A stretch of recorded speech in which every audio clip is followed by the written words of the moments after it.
Ikhwati fillah, azanallahu wa iyyakum. Beberapa hari yang lalu kita memasuki bulan baru, tahun baru Islam, dan saat ini kita berada di bulan pertama pada tahun 1445 Hijriyah, bulan Muharram, yang mana Allah Subhanahu wa taala berfirman, A'udzu billahi minasyaitonir rajim. Inna iddatash syuhuri 'indallahi 12 syahran fi kitabillah yawma khalaqas samawati wal ard minha arba'atun hurum. Dzalika ad-dinul qayyim fala tadhlimu fihinna anfusakum. Allah Subhanahu wa taala berfirman, sesungguhnya bilangan bulan di sisi Allah Subhanahu wa taala itu ada 12 bulan. Fi kitabillah, dalam kitab Allah, yauma khalaqas samawati wal ard, sejak Allah menciptakan langit dan bumi. Masyaallah, ikhwan fillah sallallahu iyyakum, kita lihat semua penanggalan yang ada di dunia ini, yang kita ketahui saat ini, itu semuanya berjumlah 12 bulan. Ya, bulan apa saja, tahun-tahun apa saja, 12 bulan. Nah, di dalam 12 bulan ciptaan Allah, minha arba'atun hurum, ada 4 bulan haram. Ada 4 bulan haram, 4 bulan yang dimuliakan, 4 bulan yang disucikan. Ya. Dzalika ad-dinul qayyim, itulah agama Allah yang lurus. Fala tadlimu fihin anfusakum, maka janganlah kalian menzalimi diri kalian pada bulan-bulan haram tersebut.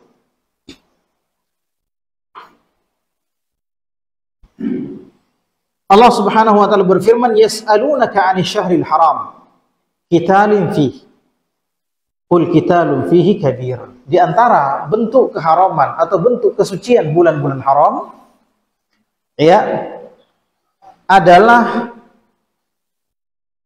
dilarangnya berperang pada bulan-bulan haram tersebut, atau dilarang memulai perang. Ya, kalau diperangi balas, tapi memulai tidak boleh. Ya, memulai tidak diperbolehkan. Allah Subhanahu wa taala berfirman, yas'alunaka 'anil syahril haram. Mereka bertanya kepadamu, wahai Muhammad, tentang bulan-bulan haram. Katakanlah, wahai Muhammad, berperang pada bulan haram itu adalah dosa besar. Ya, kata para ulama, yang dimaksud di sini adalah dilarang memulai peperangan. Ya. Para ulama khilaf apakah larangan ini masih ada sampai sekarang atau tidak. Allahu a'lam, pendapat yang rajih adalah larangan untuk memulai perang di bulan-bulan haram itu masih ada sampai saat ini. Nah, apa saja bulan-bulan haram tersebut? Dalam hadis Abu Bakrah radhiyallahu taala anhu, Rasul sallallahu alaihi wasallam menjelaskan tentang 4 bulan haram tersebut. Ya. Kata Rasul sallallahu alaihi wasallam, "Az-zamanu qad istadara ka hay'ati yawma khalaqas samawati wal ard." Kata Rasul sallallahu alaihi wasallam, waktu itu berputar seperti, ya, perputarannya sejak Allah menciptakan langit dan bumi. As-sanatu 12 syahran, 1 tahun itu 12 bulan, minha arba'atun hurum. Dalam 1 tahun itu ada 4 bulan haram. Thalathun mutataliyat, Dzulqa'dah, Dzulhijjah, wal Muharram. Ada 3 yang berturut-turut, Dzulqa'dah, Dzulhijjah, Muharram. Thalathun mutataliyat, 3 bulan berturut-turut. Ya. Wa Rajab Mudhar alladzi baina Jumadai wa Sya'ban. Dan Rajab yang Mudhar yang berada di antara 2 Jumadi, Jumadil Ula dan Jumadil Akhir atau Jumadil Tsaniyah, dengan bulan Sya'ban. Jadi Rajab ini sendiri. Nah, Sini ikhwan fillah azanallahu wa iyyakum, Al Hasan Al Basri mengatakan innallaha aftataha as-sanata bi syahrin haram wa khatamaha bi syahrin haram. Falaysa syahrun fis sanati ba'da syahri Ramadan a'zam indallahi minal Muharram wa kana yusamma syahrul asam min syiddati tahrimihi. Ya, kata Hasan Al Basri, sesungguhnya Allah membuka satu tahun itu dengan bulan haram dan menutupnya dengan bulan haram. Dibuka dengan bulan apa? Bulan Muharram, ditutup dengan bulan Dzulhijjah. Sama-sama bulan haram. Ya. Nah, maka kata beliau, kata Al Hasan Al Basri, tidak ada bulan yang lebih mulia dalam satu tahun setelah bulan Ramadan kecuali bulan Al-Muharram. Ya, dan dahulu bulan Muharram itu disebut Syahrullahil Asam. Ya, disebut bulan Allah yang sunyi. Ya, kenapa sunyi? Min syiddati tahrimihi, karena sangat dimuliakannya bulan tersebut. Ya, sangat dimuliakannya bulan tersebut. Nah, kenapa disebut bulan Muharram? Ini ikhwati fillah azanallahu wa iyyakum, nama-nama bulan ini mulai dari Muharram, Rajab, apalagi Safar, Jumadil Ula, Jumadil Tsaniyah, Rajab, Sya'ban, Ramadan dan seterusnya. Ini nama-nama yang sudah ada sebelum datangnya Islam. Ya, nama-nama yang ada sebelum datangnya Islam. Kecuali bulan Muharram. Ini bulan, nama bulan yang sudah ada, yang nanti disebut Muharram setelah datangnya Islam. Ya, dan disebut dengan bulan bulan Allah karena ada hadis yang menyebut afdhalus siyami ba'da Ramadan syahrullahi al-Muharram. Ya, kenapa disebut dengan bulan Allah? Karena Rasulullah SAW menyebutkan puasa yang paling baik setelah bulan Ramadan adalah puasa pada syahrullah, bulan Allah al-Muharram. Itu redaksinya dari hadis Rasul sallallahu alaihi wasallam. Baik.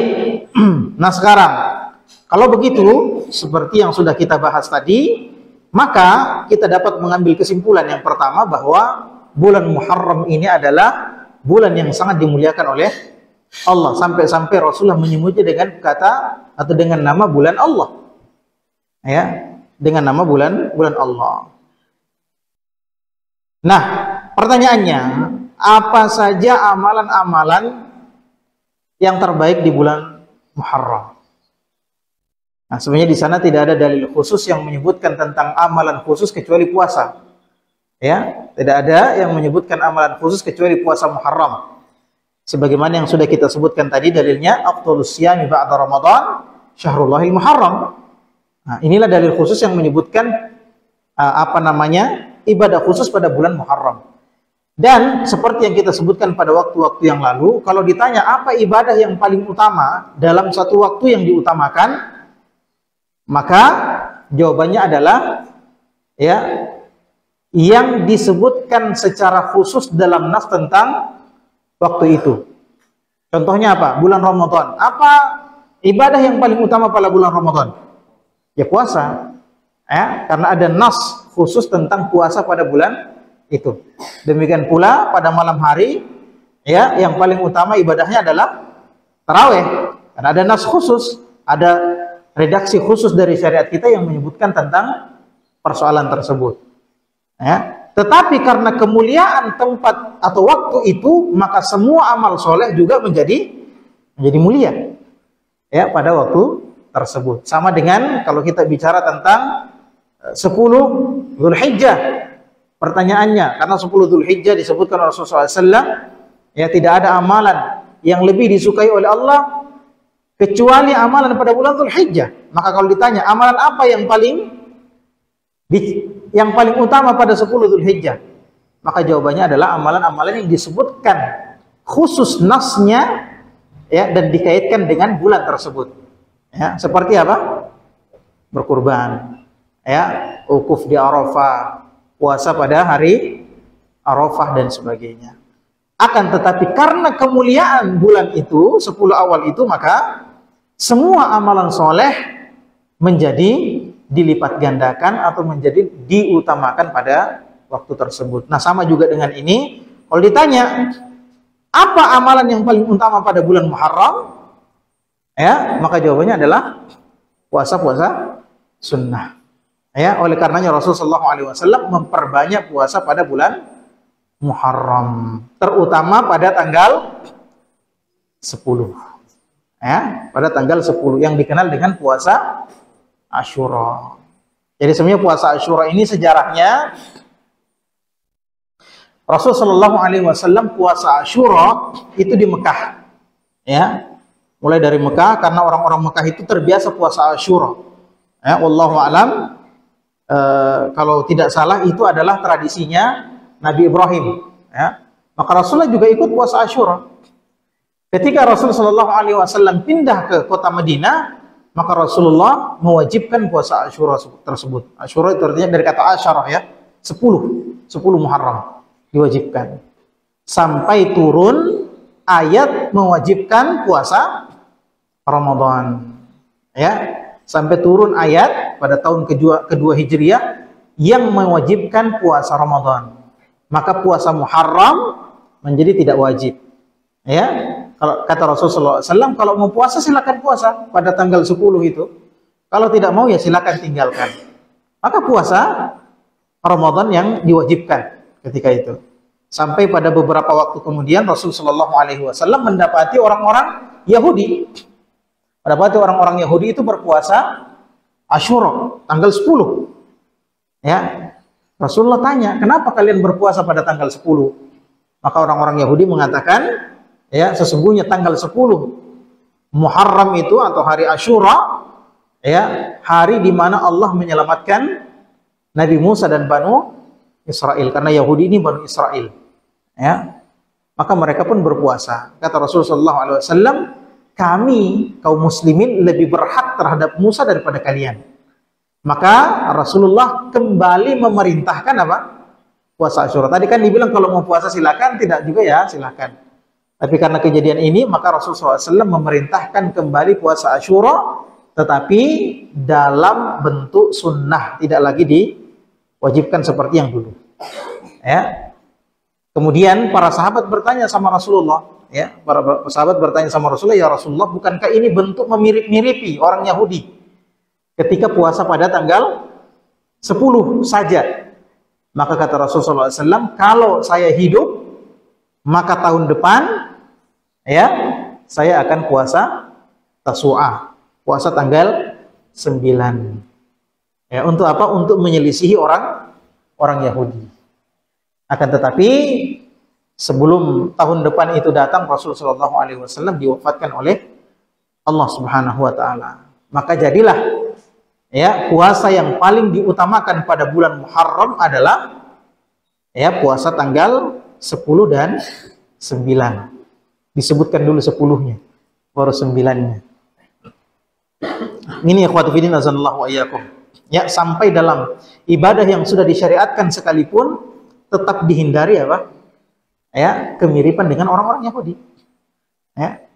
Apalagi dalam hal-hal yang sama sekali tidak disyariatkan oleh Allah dalam agama kita. Maka lebih utama untuk menghindari kemiripan dengan orang-orang non-muslim.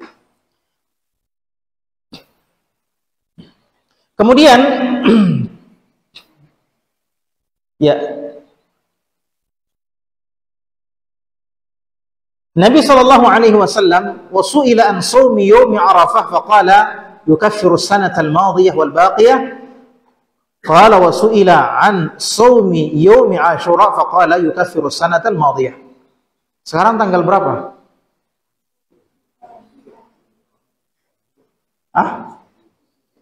Muharram 3, tanggal 3, 4. Ada khilaf di antara jemaah.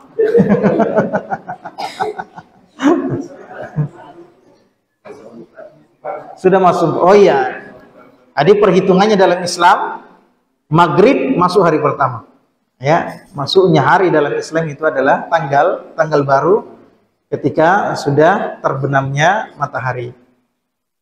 Ya, maka diingat Kata Rasul, ketika Rasul Shallallahu Alaihi Wasallam ditanya tentang puasa Arafah, kata Rasul Shallallahu Alaihi Wasallam, puasa Arafah itu menghapus dosa tahun sebelumnya dan tahun yang akan datang. Ini 2 tahun. Ketika ditanya tentang puasa Ashura, kata Rasul Shallallahu Alaihi Wasallam menghapuskan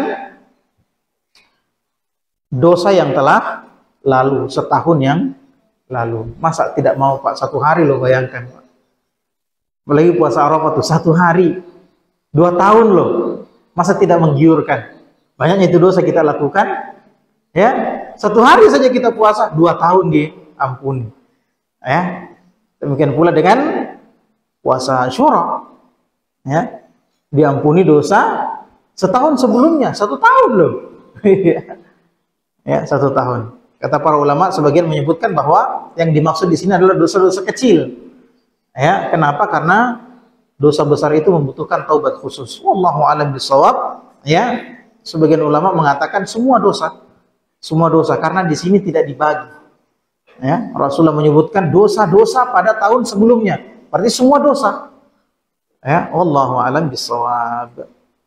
Kemudian amalan apa yang harus diamalkan lagi? Ya, semua amal soleh. Seperti yang kita sebutkan tadi, ya, semua amal soleh. Karena di bulan-bulan haram itu pahala juga dilipat gandakan oleh Allah Subhanahu wa taala. Ya, puasa, salat sunnah, zikir dan sebagainya, baca Quran diperbanyak. Ya, pada bulan-bulan ini. Kemudian di antara amal soleh yang harus atau yang yang perlu diperhatikan oleh kaum muslimin pada bulan-bulan haram, termasuk bulan Muharram, adalah meninggalkan dosa. Ini saya sebutkan tadi, bahwasanya meninggalkan dosa itu adalah amal soleh. Kita punya kesempatan berdosa, tapi menahan diri untuk tidak berdosa, maka itu adalah amal soleh. Ya, amal soleh. Kita punya kesempatan untuk membunuh orang. Ada orang kita jengkel sekali gitu ya. Pas ada di depan kita, nah belakangi kita lagi. Pas ada batu di situ kita, Paus ditumbuh kepalanya ini, tapi kita tidak lakukan. Menahan diri dari itu adalah amal soleh. Ya, karena kita sedang melawan hawa nafsu. Gitu ya. Nah, di bulan Muharram ini, masya Allah, banyak sekali kepercayaan yang harus dihindari. Saya kemarin tanggal 1 Muharram itu ditelepon sama teman. Ya, ditelepon. Ustaz, ya kenapa? Tolong doakan nanti ya, maghrib pertama di bulan Muharram. Disuruh doakan. Kenapa? Ya doakan Ustaz, karena maghrib pertama di bulan Muharram. Ya, dia yakini maghrib pertama di bulan Muharram itu dikabulkan doa. Ya, dikabulkannya doa. Saya bilang doa kapan saja. Doa kapan saja. Ya. Nah, baik, di antara amal soleh adalah meninggalkan bentuk bid'ah dan khurafat yang ada di bulan-bulan haram ini. Termasuk di bulan Muharram. Bulan Muharram banyak sekali. Ya, bulan Muharram ini dikeramatkan oleh orang-orang di negeri kita. Ya, asalnya karena dulu di Jawa, ya, saya lupa kerajaan mana itu, yang ingin merubah penanggalan Jawa. Jadi dirubah, disesuaikan dengan bulan-bulan Islam. Disesuaikan dengan bulan-bulan Islam. Nah, sehingga bulan pertama di bulan Jawa itu adalah bulan apa? Enek wong Jawa nengene? Enek Jawa. Ya, jenenge baik kampung Jawa, ora enek Jawa. Jawa sampean? Hah? Jawa.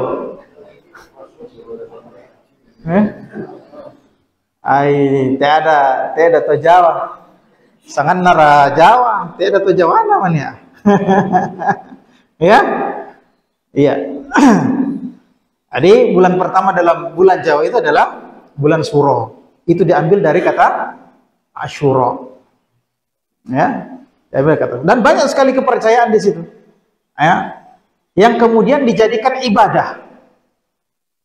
Di antaranya apa? Tidak boleh bicara, samt, ya, menahan diri dari berbicara pada tanggal 1 Suro. Ya, tidak boleh bicara. Ini seperti apa? Ini seperti ibadahnya siapa? Orang Hindu nyepi, sama. Nggak boleh bicara, nggak boleh masak, ya, sama. Kemudian tidak boleh keluar rumah di dalam, ya sama, nyepi. Ya. Dan Bapak Ibu yang dimuliakan oleh Allah Subhanahu wa taala, kita harus akui bahwa banyak budaya-budaya kita yang itu mengikuti budaya-budaya Hindu. Dan ini harus dibersihkan dari agama kita. Ya. Adapun kita kalau beragama dengan agama Islam, maka sandarannya adalah Al-Quran dan Sunnah Nabi Sallallahu Alaihi Wasallam. Amalan-amalan kita, ibadah-ibadah kita, dan keyakinan-keyakinan kita harus diambil dari Al-Quran dan Sunnah. Itulah sumber agama kita, ya, sumber pensyariatan dalam agama kita. Sehingga segala sesuatu yang menyelisihi, yang tidak sama, yang keluar jalurnya dari Al-Quran dan Sunnah, maka itu keliru.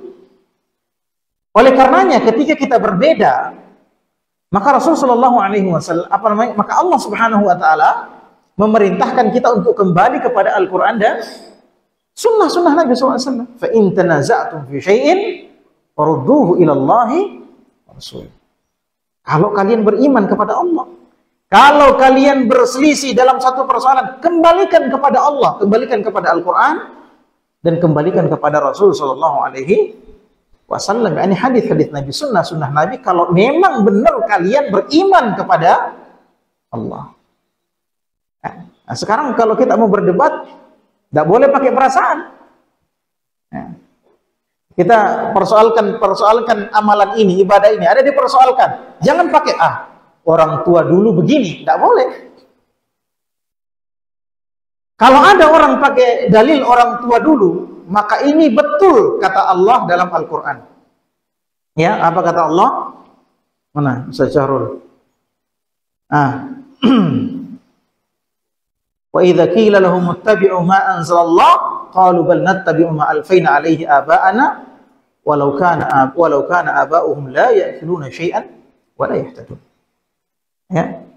Kalau dikatakan kepada mereka, ikuti wahyunya Allah, Al-Quran dan Sunnah Nabi-Nya, ikuti, itu mau saja diikuti dalam beragama. Apa dibilang orang jahiliyah terdahulu? Apa Nabi bilang? Qalu bal nattabi'u ma alfayna alaihi aba'an. Yang kami ikuti adalah tradisi nenek moyang kami, itu yang kami ikuti. Begitu enggak Pak sekarang? Ya, kalau ada orang seperti itu, disuruh ikut Al-Quran dan Sunnah Nabi, kemudian dia mengatakan, kami hanya mengikuti kakek-kakek kami, ya, nenek moyang kami, maka sama persis dengan orang-orang jahiliyah yang didatangi oleh Rasul Sallallahu Alaihi Wasallam. Sama, Pak. Kenapa kami rubah? Ini nenek moyang kami sudah lakukan ini. Sama, orang-orang jahiliyah terdahulu juga seperti itu. Ya. Apalagi tidak boleh menggelar pernikahan pada bulan Muharram atau 1 Syuro, tidak boleh. Ada begitu Pak, pernah dengar ya? Nah, ini jatuh pada apa? Jatuh dalam dosa tatayyur. Ya, jadi ada yang namanya tatayyur. Apa itu tatayyur? Menganggap sesuatu sebagai sebab kesialan. Apa saja itu? Sembarang. Kalau tatayyur itu dari kata tayr. Tayr itu burung-burung. Kalau orang-orang Arab dulu, orang Arab jahiliyah, kalau mau keluar rumah, mau pergi berdagang atau mau pergi kemana, maka mereka ambil burung-burung dulu. Di depan pintu dikasih terbang burung-burungnya. Ya. Kalau burungnya terbang ke kiri, maka mereka tidak mau keluar. Itu dianggap membawa sial. Tidak jadi keluar, Pak. Ya. Nah, tatayyur ini jenisnya banyak. Kata Rasulullah SAW, at-tiyaratu syirkun, at-tiyaratu syirkun, at-tiyaratu syirk. Tatayyur itu syirik, kata Rasulullah. Tatayyur itu syirik, tatayyur itu syirik kecil. Ya, tapi kalau sering dilakukan jadinya syirik besar. Ya. Saya kayaknya pernah jelaskan tentang ini di sini. Ya, menganggap sesuatu itu sebagai sebab sial atau sebab kebaikan, seperti angka. Ya, angka-angka. Ya, kalau kita di hotel itu tidak ada angka berapa? Angka 4, 13 itu tidak ada. 22 tidak ada. Ya, kenapa 13 tidak ada? Karena 1 tambah 3, 22. Lantai 22 tidak ada, karena 2 tambah 2. Asalnya 4. 4 itu dianggap angka sial. 4 itu dianggap angka, ini tidak boleh. Ya. 4 apa 3 ya? Hah? Ya. 12. Lantai 12 tidak ada ya? 13. Hah? 13. Ya. Kalau di Bugis, dan kita juga masih masuk rumpun Bugis sebenarnya, ada angka-angka yang baik, angka 7. Ya kan, makanya nomor cantik itu apa? 2547. 2547 katanya.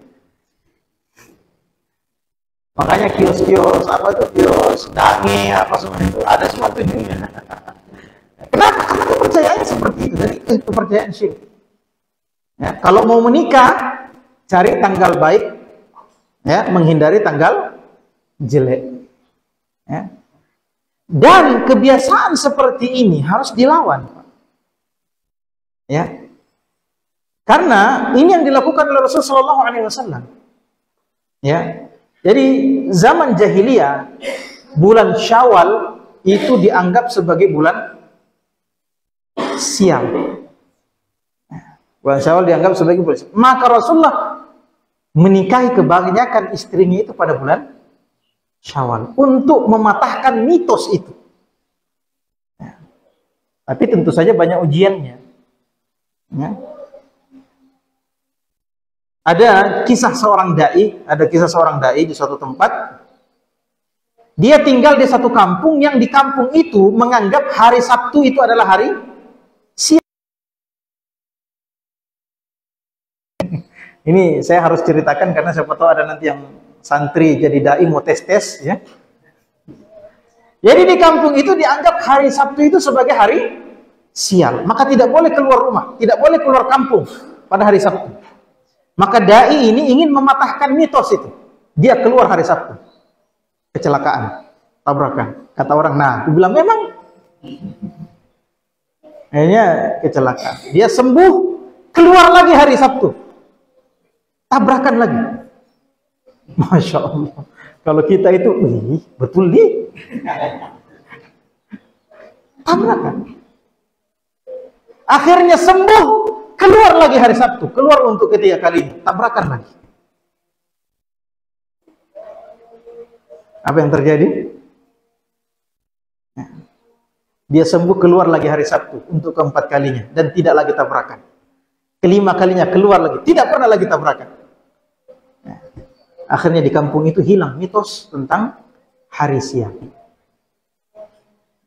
Ini terjadi, ini keyakinannya Fir'aun. Ya, keyakinannya Fir'aun. Kalau di sini hari Selasa ya? Coba. Kenapa?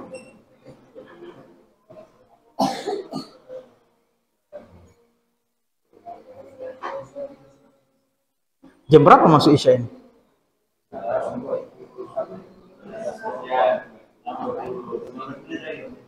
19.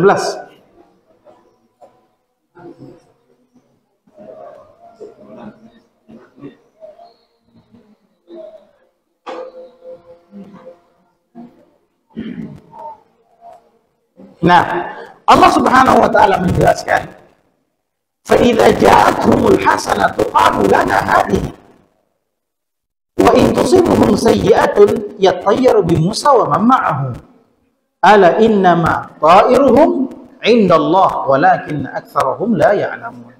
Allah Subhanahu wa taala menyebutkan tentang keyakinan tatayyur yang sudah ada sejak zamannya Firaun. Ya. Kata Allah, kalau orang-orang Mesir ketika itu mendapatkan kebaikan, misalnya panennya berhasil, ya, hasil nelayannya berhasil, maka mereka mengatakan ini karena kehebatan kami. Ya, ini karena kehebatan kami. Wa in tusibhum sayyi'atun, kalau mereka ditimpa kejelekan, mereka mengatakan ya tayyaru bi Musa wa ma'ahu. Mereka katakan apa? Gara-gara Musa ini sama teman-temannya. Ya. Kata Allah Subhanahu wa taala, "Ala innama ta'iruhum indallah, walakinna aktsarahum la ya'lamun." Ketahuilah kecelakaan mereka itu ya dari sisi Allah. Ya, akan tetapi kebanyakan mereka banyak yang tidak mengetahui. Jadi termasuk tatayur itu kalau ada orang yang dianggap sial, Pak. Waktu saya masih kecil saya dapat itu. Ya, ada di kampung itu kalau ada orang itu khusus memang kalau dia datang di pasar, wah ini bodoh betul orang. Kalau dia datang di pasar dan belanja, dia sentuh barangnya orang, maka sudah, orang itu langsung tutup toko. Tidak laku ini hari ini karena sudah datang ini orang. Ada seperti itu, Pak. Ya. Datang lagi nih orang. Ada istilah dulu di kampung saya, tidak tahu kalau di sini, pacilaka-lakai. Ada, Pak ya? Wah, ini orang pacilaka-lakai datang ini. Itu tatayur itu. Menganggap orang sebagai sebab sial. Atau menganggap suatu tempat sebagai tempat sial. Tempat keramat. Ya, tempat keramat. Oh, ini kalau lewat di sini bahaya ini. Ada jin penunggunya ini. Ya. Ada kisahnya Ustadz Firanda itu, temannya Ustadz Firanda, yang apa? Yang bawa mobil ya, bawa mobil penumpang, Kebetulan penumpangnya ini meyakini tatayur. Kalau lewat di tempat ini harus permisi, matabe-tabe, gitu ya. Jadi klakson, ya, pipip, gitu. Pas mau lewat di tempat itu dikasih tahu sama sopirnya. Sopirnya ini temannya Ustadz Firanda, sudah ngaji, sudah paham, ini tidak boleh. Klakson Pak, klakson, kata dia. Tidak boleh Pak, syirik itu. Klakson Pak, klakson, tempat ana ini. Tidak boleh Pak. Karena sopirnya tidak mau klakson, dia yang buka jendela, dia teriak, pipip. Saking harusnya klakson.